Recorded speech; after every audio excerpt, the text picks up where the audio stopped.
This video begins with a simple contradiction. Oklahoma leaders blame teachers' unions for poor student performance, but the evidence points to their own policy decisions. The state has weak teacher unions, low cost-adjusted school spending, and a growing private school tax credit program with far less public accountability than public schools face. The evidence starts with a fact that belongs near the top. Oklahoma ranks second weakest in the country in overall teacher union strength. It also ranks last in union political involvement and last in perceived union influence.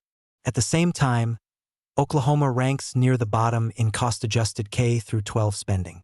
That combination does not fit the story that powerful unions are controlling education policy.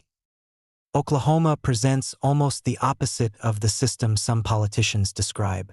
It does not have strong unions and richly funded public schools.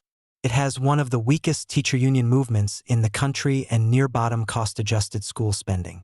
Before leaders blame the teachers' union, they should explain how such a weak organization overpowered a governor and legislature controlled by Republicans for roughly 15 years. We should not dodge the strongest argument.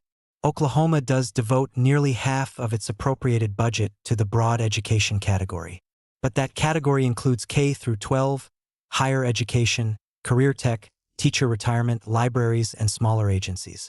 The percentage tells us education is a major responsibility. It does not tell us whether the underlying revenue base is large enough or whether public schools are funded competitively per student. A large share of a limited budget can still leave schools short.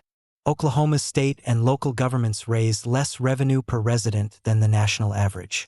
General revenue is about 16.5% lower, and state and local tax collections per resident are about 29% lower.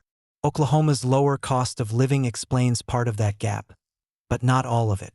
The key point is that Oklahoma is spending a large share of a comparatively limited revenue base.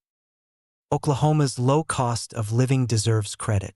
Public schools reported spending about $12,162 per student, compared with a national average of $17,619. A broad price adjustment raises Oklahoma's purchasing power to about $13,845. But that still leaves Oklahoma about $3,774 per student below average. Here is the central line. Oklahoma politicians may find it convenient to blame the teachers' union, but the evidence points instead to the policy decisions made by state leaders. Weak unions did not write the tax code. Weak unions did not write the appropriations bills. Weak unions did not create the private school tax credit or decide which accountability rules private schools could avoid. Governors and legislators made those choices. Before Oklahoma diverted public revenue into tax credits for private school tuition, it should first have determined how much public schools needed to provide the conditions most closely associated with academic success: manageable class sizes, qualified teachers, effective early literacy instruction, tutoring for struggling students, and adequate counselors and support staff. Instead, the state committed hundreds of millions to private tuition subsidies, while its public schools remained near the bottom in adjusted spending. Republican Senator Darcy Jeck tried to address the accountability double standard. Senate Bill 1391 would have required private schools participating in the tax credit program to administer the same statewide assessments used in public schools. A Republican-controlled Senate committee rejected it. That produces a telling contradiction. Testing is accountability when lawmakers use it against public schools. It becomes an attack on freedom when taxpayers ask private schools to prove their results. Oklahoma grades public schools on whether students can read and do math. It publishes report cards, attendance, graduation data, and other indicators. Private schools receiving tax credit dollars are not required to publish comparable results for subsidized students. Public schools are required to show their work. Private schools are allowed to send the bill. The issue is not any one school.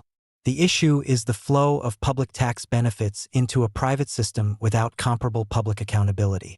In 2025 to 26, the 10 largest school recipients received about $64.1 million in approved tax credits. Those schools include Victory Christian, Rejoice Christian, the Academy of Classical Christian Studies, Oklahoma Christian, Metro Christian Academy, Lincoln Christian, Crossings Christian, Community Christian, Bishop Kelly, and Cassidy. Private school tax credits are often sold as a rescue program for children trapped in failing public schools. Oklahoma's own data complicates that claim. For the 2025 to 26 school year, 39,242 students were approved.